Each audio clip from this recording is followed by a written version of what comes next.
guys, so today I'm going to be doing a how I study in college video because I just got done with midterms, woo! Well, not exactly done, I still have one more, but it's not till October 30th.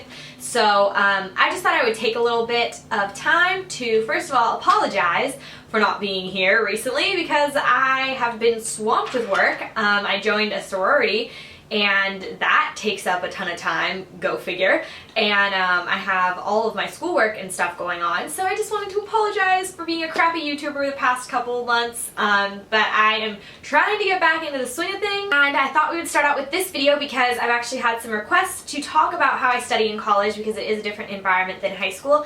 If you were in high school, I think a lot of these tips apply, so feel free to keep watching. Otherwise, I will also have a how I study for finals video linked down below, but again, I have changed my study habits a little bit, but for the most part, I kind of have a similar setup. But I thought I would just go back through and show you guys kind of how I have organized my life currently and how I study for tests now. So, without further ado, we're going to start with how I organize my life and how I stay on top of my work and everything like that because that is essential to doing well on exams. So, the first thing you're going to need is a planner. Dun, dun, dun, dun. And I got mine from Paper Source. It's in Georgetown, DC. I don't know if it is a like local thing or I don't really know, but I feel like it's not. So anyway, I got this planner and it's just kind of Tiffany blue colored. I really like it. And I just write my life in it. Like my life, everything. From homework to sorority stuff to people's birthdays, off skis. It is my sweet mate Madison's birthday. Happy 18th birthday, Madison!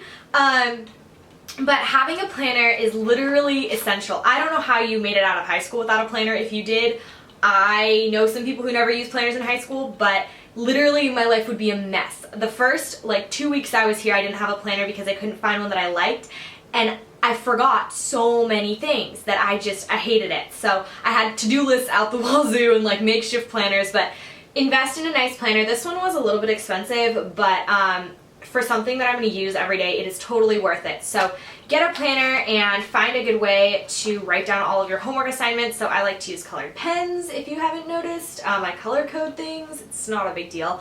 So yeah, I don't know. I think it's nice because then it also, you can write down things that you're looking forward to, like my mom is coming to visit for Parents Weekend on Friday, so I've had that in my planner for a while, and I don't know, it keeps your life organized, both school and social related, and I think it's really important in helping you balance your social life with your school life, just because you can see when big exams are coming, or when, you have a quiz, and so you can kind of, realize you're going to need to, take some study time and block out some time to, devote to that class in advance. So buy a planner. I cannot say enough good things about it. Me and my planner are attached at the hip. I don't go anywhere without it. So, buy a planner.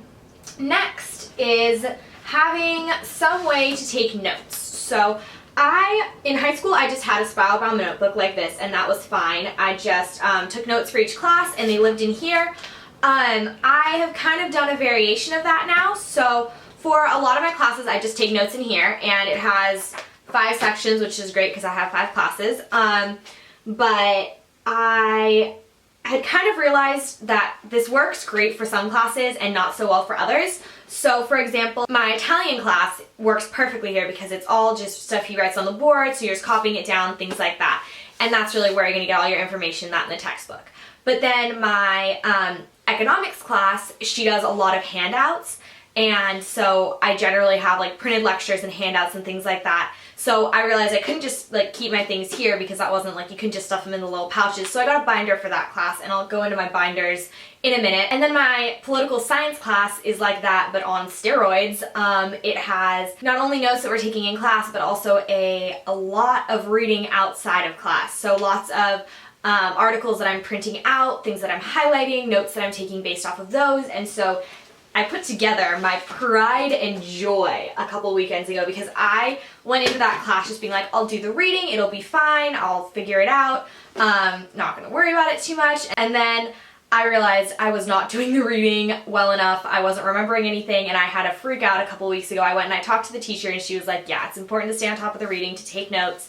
So I was like, alright, we're doing it, we're getting ourselves in order. So now I have a binder. The first thing is the syllabus for the class, so I always know what's going on. And then after that, I have it organized by day, so by lecture day, because she has us do the readings that correspond with the lecture.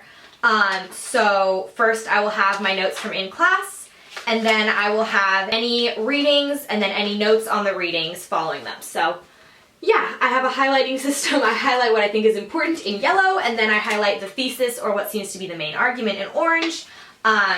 That's just my personal preference. And then, you know, following the reading, I will take notes, or I like to just do an outline because I think it's easier. So I just did that for every single class, and I have the class's date in the green sticky notes so I can find them easily.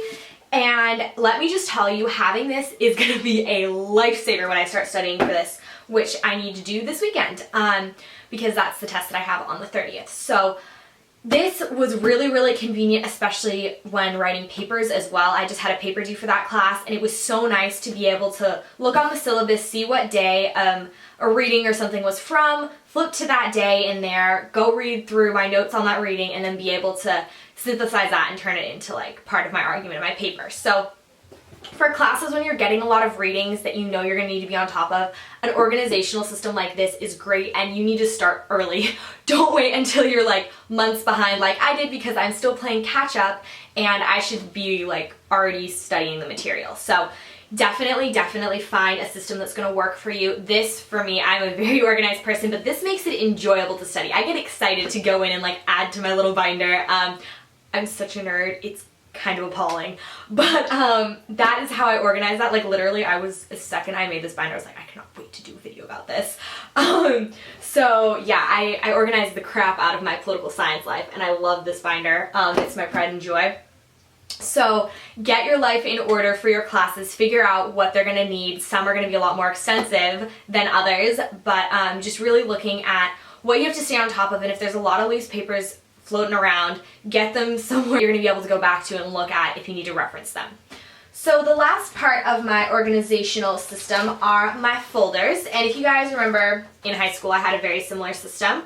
Same thing, I have one folder. On one side I have a to-do side, and it literally has a to-do list currently, and on the other side it has a to turn in. So to-do will be anything from like homework assignments that I've been given to like lectures that we're still working on, if they've given us like printouts or handouts, things like that. And then the other side is things that have been completed but I haven't filed, and then things that I need to turn in. So that keeps me really organized, especially when I have things to turn in. I always know right where they are, and then if things are given to me, they stay in here until I file them.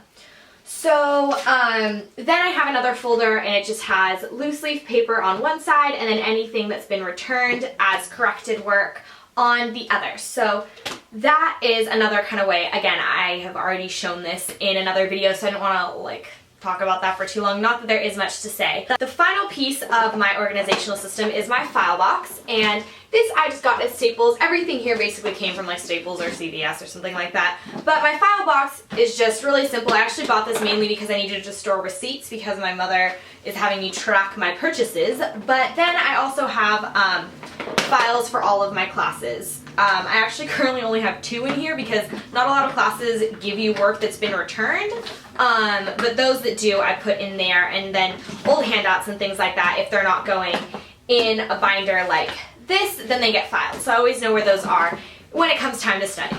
Yeah, that is my basic organizational system. Now on to studying. Studying can be done in obviously many different ways. You're going to have to figure out what works best for you. So I'm just going to share with you what I like to do as far as studying is concerned. It may or may not work, but it's worth a try. I love it. I love my system. I feel like I really get the most out of my time by using it this way. Now that I'm in college, I am a big fan of studying places other than my room. My room tends to be messy, and I'm actually really lucky. I live in a quiet dorm, so it's not like an issue of having, you know, people being loud or parties going on, anything crazy like that. But it tends to be dirty. I tend to get a little bit depressed in here. If I'm like spend all day studying, I feel like I don't have enough social interaction. So I like to go to the library. I am like obsessed with the library now. We don't even have that nice of a library, like it's fine, but like it's nothing like Ivy Leagues where they have like the beautiful, like ornate old libraries. No, we don't have that. But we do have the wonderful, wonderful third floor, which I've become very fond of. It's a silent floor, and they have little kind of cubicles, and I always try to get a cubicle by the window. And there's something about sitting with people who are being productive that makes me want to be productive. So I found that the best time to go is in the middle of the day for me. First of all, because there aren't quite as many people, but second of all, because I have a lot of time in between classes, and normally I would just, you know, go home or go get food, but it takes time to do those things, and it's kind of wasted when you could be sitting down studying. Like if you think of it this way, you would normally be in class, so you're kind of discovering this little extra bit of time you didn't know you had in the middle of the day that you can get some studying done, and it doesn't feel as bad. I can sit down and I can study for like 3 or 4 hours in the middle of the day and not feel like burnt out at the end of it. Whereas if I did this during the like evening or during the morning, I would just be like, oh my god, that was awful. But if I curl up in my little corner and I plow out some work in my 3 hours between classes, I find that I'm so productive. And I think the key to doing this and doing this effectively is making to-do lists and really itemizing and prioritizing your work. So I sit down at the start of each study session and I make a to-do list. I list all of my classes, all the work that needs to get done, and then I look at, you know, what's most pressing. If something's not due for another 4 or 5 days, I probably won't start on it if I have work due the next day, you know? And then I make a little study schedule. So I break up my 3 hours into half-an-hour sections because half an hour seems to be kind of the golden amount of time for me. I can focus on something for half an hour easily without getting burnt out or bored of the topics. So I'll do, say, 30 minutes econ, then I'll do 30 minutes political science, then I'll do 30 minutes writing class, and then I'll cycle through those.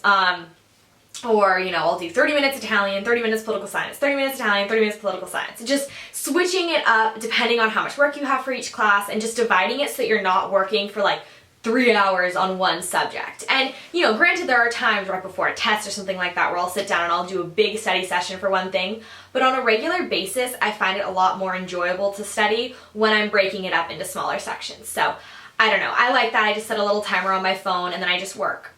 So that's nice, and then you can even kind of schedule it in like some more fun activities in between. Like I write in, I'll do like, okay, I'm gonna study for 2 hours, then I'll go get lunch, and then I'll study for half an hour or something like that. Just breaking it up so that you have different activities going on so you're not just like poring over books. So that's one of my first things that I've kind of started doing now that I'm in college, just because it's kind of a lot of work over the long run instead of just nightly homework. So I like to do that, and then just finding different places to go. I like the library a lot. I know some people really like cafes. If I'm just making flashcards or something, I will happily sit in Starbucks, but I need to be really quiet for me to get like legitimate work done.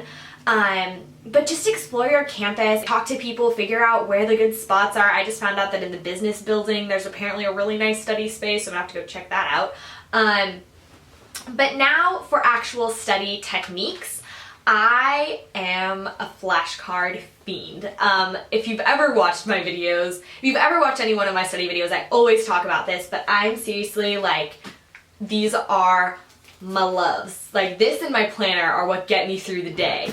I make flashcards like nobody's business. Like we were talking nobody's business. Sorry, my air conditioner just came on. It's kind of loud. Awkward. But I literally make them for any class that I have. Like any class that I have. Doesn't matter if it's a math class, doesn't matter if it's a humanities class. Like if I have a test, I will be making flashcards. So for example, Italian, I make obviously vocab, but then I also do grammar, I do verb conjugations, things like that.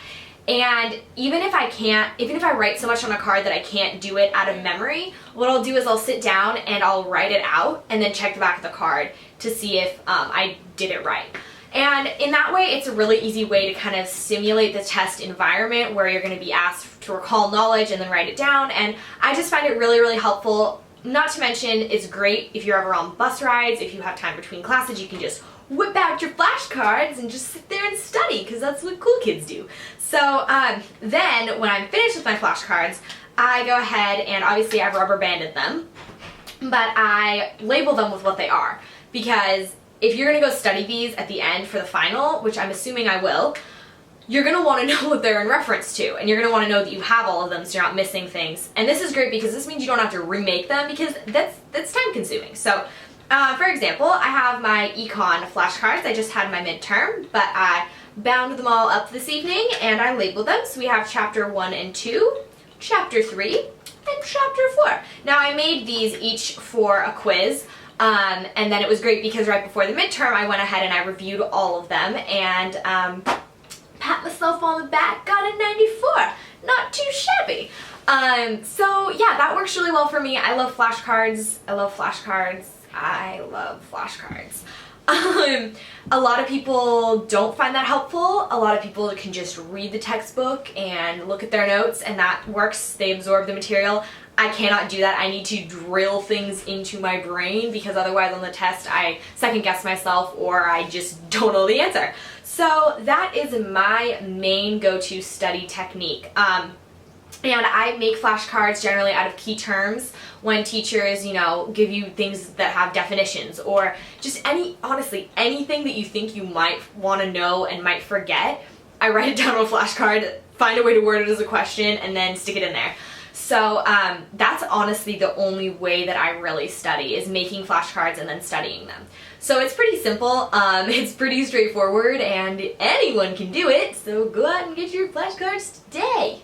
I feel like that wasn't, I don't know, I hope that was helpful, kind of an overview of how I organize my life and how I study for tests. If you have any questions, feel free to leave them in the comments below, as well as if you have any other video requests. Let me know. Halloween is coming up. Gonna do some Halloween tutorials maybe, I don't know.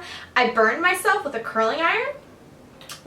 It's kind of covered up and my hair kind of casts a shadow and hides it, but I have never burned myself so bad. It is a big fat scab and I'm not having it. So I'm waiting for that to like perhaps go down a little bit. It only happened last Saturday and it's Tuesday, so waiting for that to chill out a bit before I go put myself in HD real close.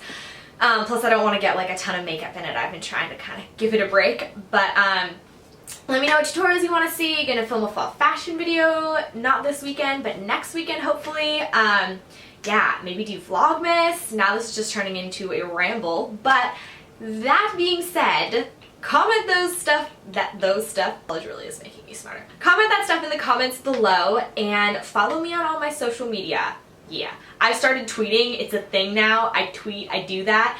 You can thank my sweet mate Catherine because she always tweets and they're really funny. So follow me on Twitter, link below. Follow me on Instagram. Follow me on, that's about it. Alright, Pinterest. I knew there was one more. I knew there was a third.